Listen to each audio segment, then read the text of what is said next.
Good morning दोस्तों। मैं Yogesh Mahariya classes के यूट्यूब चैनल पर आप सभी का तहे दिल से स्वागत करता हूं। तो आज हम राजस्थान पुलिस के सिलेबस के अकॉर्डिंग बात करने वाले हैं भारतीय संविधान के स्रोत। भारतीय संविधान को उधार का संविधान भी कहा जाता है, क्योंकि संविधान निर्माताओं ने विश्व के संविधानों के महत्वपूर्ण लक्षणों का समावेशन भारतीय संविधान में किया है, जिसे आज हम भारतीय संविधान के स्रोतों के रूप में पढ़ेंगे। किस किस देश से कौन कौन से महत्वपूर्ण प्रावधान हमारे भारतीय संविधान में शामिल किए गए हैं। तो आइए बिना समय गवाए शुरू करते हैं भारतीय संविधान के स्रोत। देखिए दोस्तों, हमारे यहाँ भारत देश आज़ाद होने से पूर्व अंतिम जो ब्रिटिश सरकार का एक्ट आया था वो भारत शासन अधिनियम 1935 आया था। उसके बाद भारतीय स्वतंत्रता अधिनियम 1947 आया था। अर्थात हमारे यहाँ शासन जब तक हमारे देश का संविधान निर्मित नहीं हुआ था तब तक भारत शासन अधिनियम 1935 के प्रावधानों के अनुसार ही भारत की शासन व्यवस्था का संचालन हो रहा था। तो हमने जो सबसे अधिक प्रावधान ग्रहण किए हैं वो हमने भारत शासन अधिनियम 1935 से ही गृहीत किए हैं। तो आइए, एग्जामिनर कई बार हमसे सीधे सवाल पूछ लेता है कि किस देश से क्या किस अधिनियम से कौन से प्रावधान ग्रहण किए गए हैं। तो आइए शुरू करते हैं। देखिए, भारत शासन अधिनियम 1935। देखिए, यहाँ से हमने संघीय व्यवस्था ली, अर्थात एक संघ होगा और उसके राज्य होंगे। इसके बाद हमने राज्यपाल का कार्यकाल भी हमने भारत शासन अधिनियम 1935 से लिया है। न्यायपालिका का ढांचा, यानी कि हमारे यहाँ जो न्यायपालिका का स्ट्रक्चर है वो कैसा होगा, वो हमने कहाँ से लिया है, भारत शासन अधिनियम 1935। अर्थात हमारे यहाँ जैसे अभी न्यायपालिका की बात करें आप, तो हमारे यहाँ ग्राम न्यायालय भी हैं। इसके बाद में हम बात करें, आपको उपखंड न्यायालय देखने को मिलेंगे, तहसील न्यायालय आपको देखने को मिलेंगे। इसके बाद में आप जिला न्यायालय आपको देखने को मिलेंगे, आपको उच्च न्यायालय देखने को मिलेगा और आपको उच्चतम न्यायालय देखने को मिलेगा। यानी कि जो ये कड़ी है नीचे से ऊपर की ओर या ऊपर से उच्चतम न्यायालय, supreme court, high court, district court, ठीक है, और इसके बाद में सब डिस्ट्रिक्ट कोर्ट। तो ये जो कोर्ट्स हैं, ये जो स्तर है, ये ढांचा है, ये आप हमने और भारत शासन अधिनियम 1935 से ग्रहण किया है। दोस्तों, आगे हम बात करें लोक सेवा आयोग, यानी कि हमारा जो पब्लिक सर्विस कमीशन है, संघ लोक सेवा आयोग वर्तमान में जिसे हमारा जो दिल्ली में विद्यमान है, जो हमारे आईएएस, यूपीएससी, अखिल भारतीय सेवाओं का आयोजन करवाता है, तो वो भी हमने सीधा कहाँ से ग्रहण किया है, भारत शासन अधिनियम से ग्रहण किया है। इसके बाद में आपातकालीन उपबंध। देखिए दोस्तों, सबसे महत्वपूर्ण इमरजेंसी जो प्रोविजंस हैं, जो आपातकाल हम लगाते हैं, उसके जो प्रावधान हैं वो भी हमने भारत शासन अधिनियम 1935 से ग्रहण किए हैं दोस्तों। इसके बाद में हम बात करें शक्तियों के वितरण के लिए 3 अनुसूचियाँ।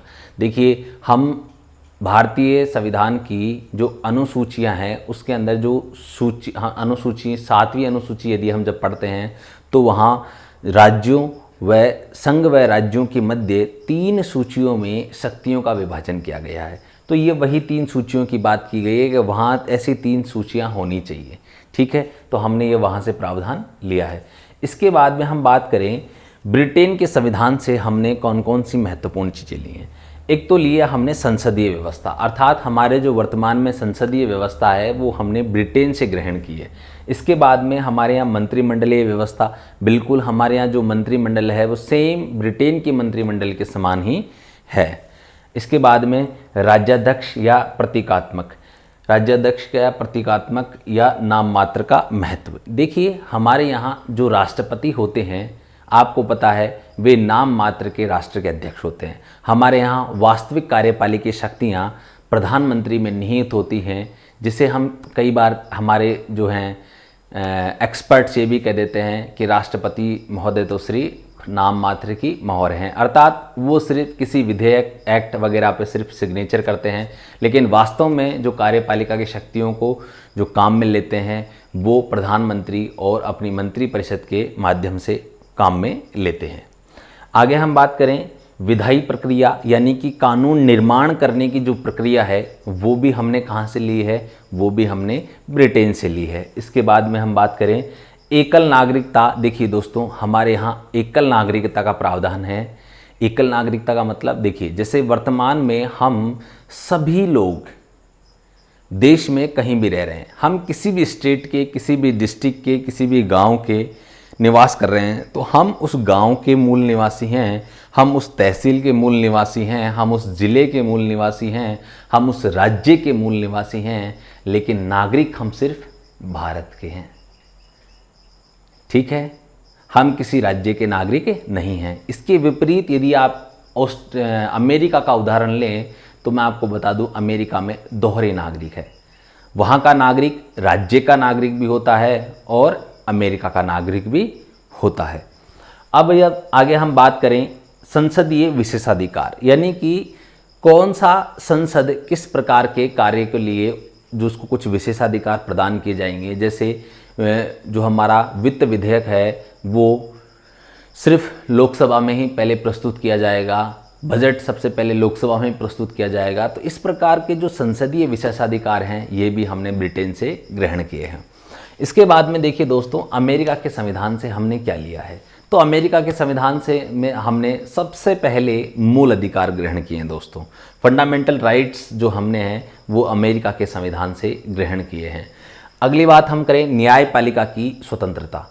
देखिए दोस्तों, हमारे यहाँ न्यायपालिका आपको पता है पूर्ण रूप से स्वतंत्र है, निष्पक्ष रूप से निर्णय सुनाती है।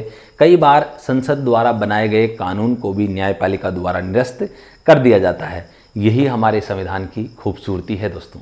आगे हम बात करें न्यायिक पुनरावलोकन, अर्थात यदि कोई निर्णय न्यायपालिका के द्वारा सुना दिया गया है या हम बात करें भारत सरकार द्वारा किसी प्रकार के कोई विधेयक पर कानून बना दिया गया है, तो उस पर यदि समीक्षा करनी है, यानी कि उसकी समीक्षा की जाती है, उसका पुनरीक्षण किया जा सकता है, इसे हम न्यायिक पुनरावलोकन कहते हैं।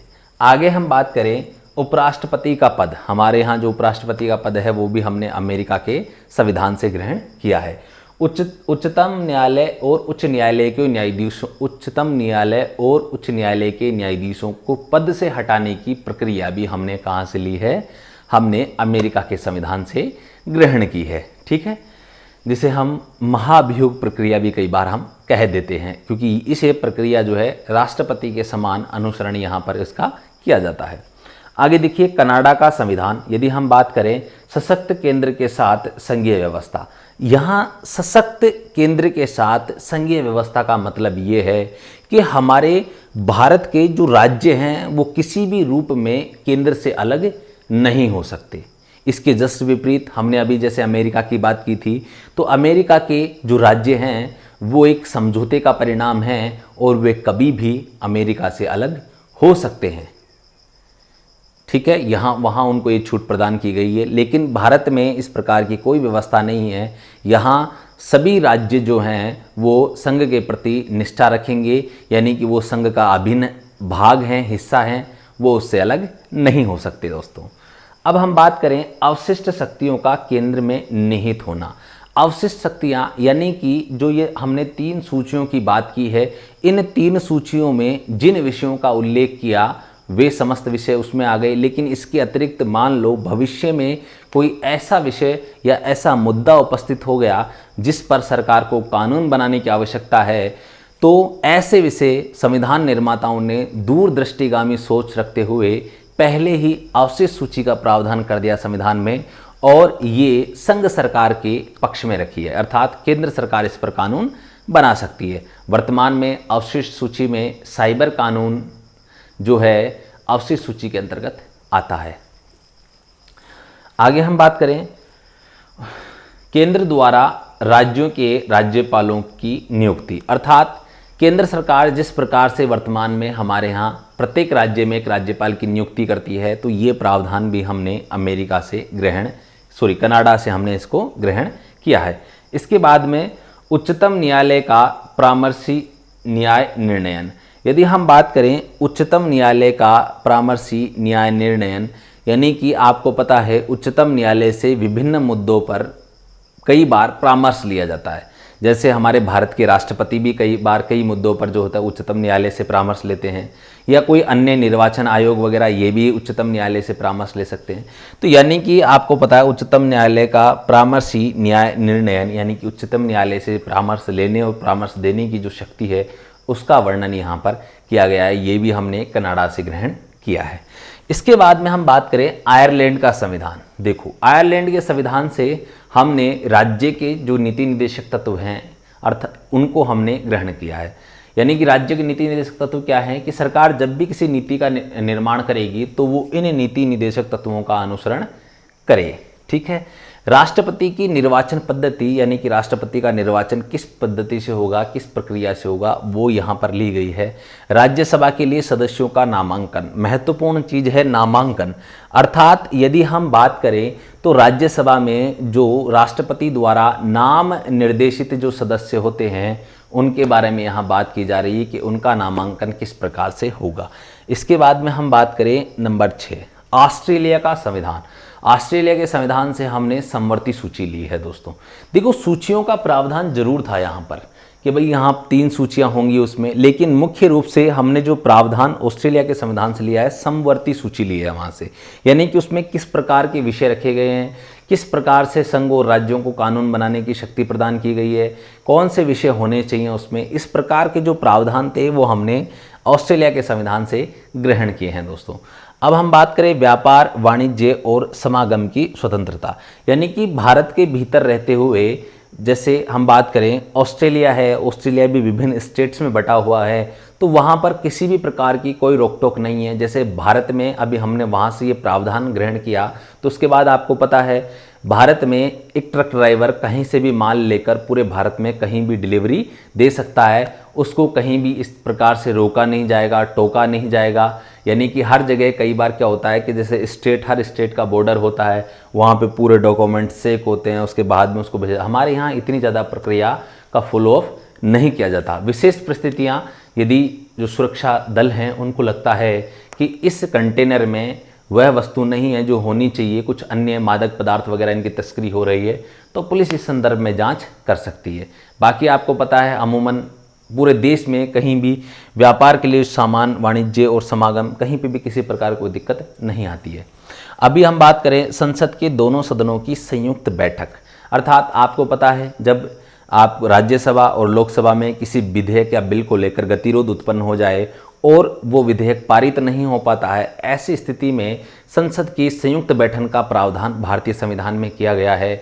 तो ये प्रावधान भी हमने ऑस्ट्रेलिया से ग्रहण किया है। दोस्तों अब हम बात करें जर्मनी का वीमर संविधान। यानी कि जर्मनी के वीमर संविधान से हमने क्या लिया है, तो यहाँ से एक काफ़ी महत्वपूर्ण हमने प्रावधान लिया है, और वो लिया है हमने मूल अधिकारों का स्थगन। किस स्थिति में? आपातकाल के दौरान मूल अधिकारों का स्थगन। आप सभी को ज्ञात होगा, या हम जब आगे पढ़ेंगे तो मैं आपको बता दूं कि राष्ट्रपति के द्वारा जो है अनुच्छेद 20 और 21 को छोड़कर हमारे सभी मूल अधिकार राष्ट्रीय आपातकाल के दौरान स्थगित किए जा सकते हैं।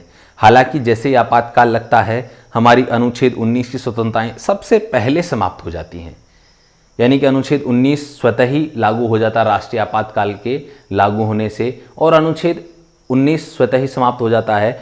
और अनुच्छेद 19 को छोड़कर, यानी कि इसके बाद ये तो लागू हो ही गया, 20-21 राष्ट्रपति लागू कर नहीं सकते।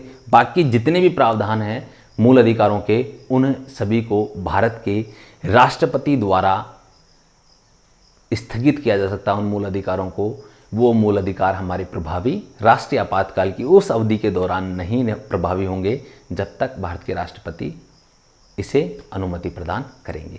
तो इस प्रकार से ये हो गया। इसके बाद में आप देखें फ्रांस का संविधान, हमने गणतंत्रात्मक ढांचा, यानी कि हमारे यहाँ एक राष्ट्रपति होंगे जो निर्वाचित होंगे, ये हमने कहाँ से लिया है? ये हमने फ्रांस के संविधान से लिया है।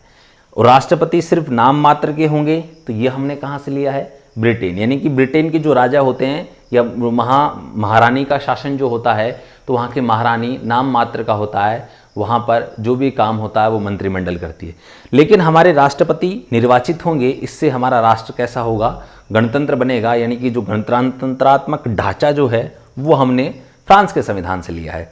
आगे हम बात करें प्रस्तावना में स्वतंत्रता, समता और बंधुता का जो आदर्श है वो भी हमने कहाँ से लिया है, वो भी दोस्तों हमने फ्रांस के संविधान से ग्रहण किया है। तो इस प्रकार आपके सामने ये काफ़ी सारे प्रावधान हो गए। इसके बाद में कुछ देश और बच जाते हैं। मैं आपको बता दूं, हमारा जो भारतीय संविधान है वो लगभग 10 देशों से जो है प्रावधान ग्रहण किए गए। आपसे कई बार एग्जाम में पूछ लिया जाता है कि भारतीय संविधान के प्रावधान कितने देशों से ग्रहण किए गए, तो आपका उत्तर होगा 10 देश। आइए आगे हम कुछ बच गए उनके बारे में बात कर लेते हैं दोस्तों।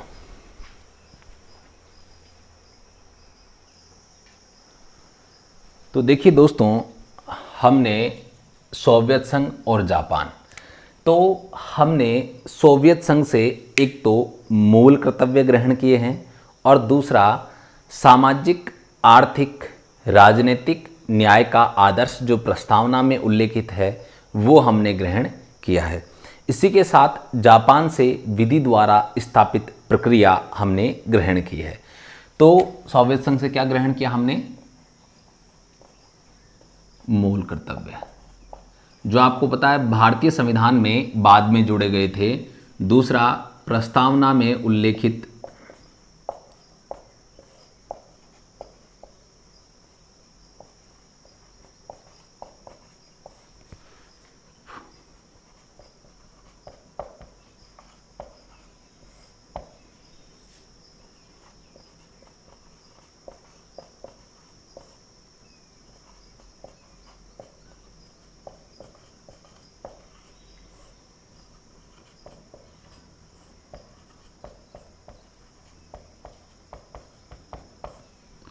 देखिए, प्रस्तावना में वर्णित सामाजिक, आर्थिक, राजनीतिक न्याय का आदर्श और जापान से क्या लिया है, विधि द्वारा स्थापित प्रक्रिया।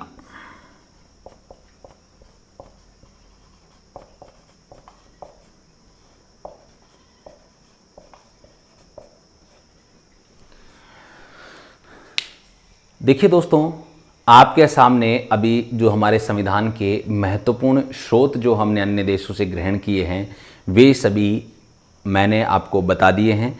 तो अब हम यहाँ एक चीज़ समझ लेते हैं। मैंने आपको बताया 10 देशों से ग्रहण किया गया। देखिए दोस्तों, एक आपको याद रखना, भारत शासन अधिनियम, यदि आप एक इसको निकाल दें तो उसके बाद नंबर 2 से हमने देश पढ़ना स्टार्ट किया था और अभी हमारा कितना है, नंबर 11 है। तो आप एक निकाल देंगे, टोटल कितने हो गए, 10 देश। यानी कि हमने कितने देशों से ग्रहण किया है, 10 देशों से भारतीय संविधान एक तरीके से उधार लिया है, या 10 देशों के संविधान का हमने विश्लेषण करने के बाद उनके कुछ प्रावधान ग्रहण किए हैं। ठीक है दोस्तों, तो राजस्थान पुलिस की स्पेशल जो है कोर्स चल रहा है और इस ड्यूरेशन में आज का हमारा वीडियो यहीं तक, और हम संपूर्ण सिलेबस पूरा करेंगे जो पॉलिटिका है सबसे पहले उसका, उसके बाद में अन्य विषयों जो महिला बाल विकास है वो भी हम कंप्लीट करेंगे दोस्तों। तब तक के लिए जय हिंद, जय भारत।